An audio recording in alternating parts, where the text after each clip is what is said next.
This video shows the CNC machine cutting the positives. You can see the positives lined up on the pods there. There's four pods. The CNC machine just comes and it starts cutting one file. As soon as it's done this file, it moves on to cut the next one. And the next one, and so on and so on.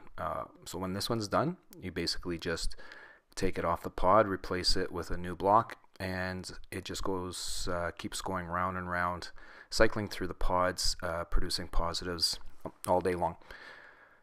You can see it's the wood blocks are cut on the large space in between. So we throw a 4x8 sheet on the CNC and cut the blocks out to a 4" by 8" size, which fit on the pods to cut the positives. You can see it's pretty clean. Does a pretty decent job at collecting the dust from the positive as it's cutting it.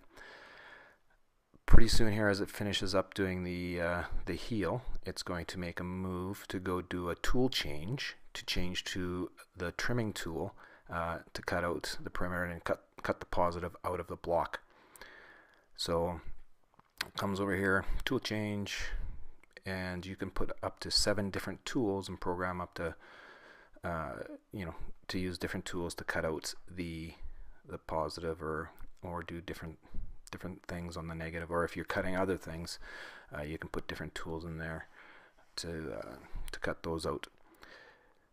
At the end of this, you'll see the amount of time it takes to cut this positive is it's about 4 minutes.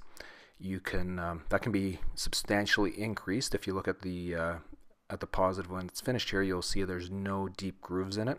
So we have the step over set really tight, so we get a nice finish on the positives. There you can see a nice finish, but you can increase the step over and decrease the time almost probably by half. And there you see the time at 4:04.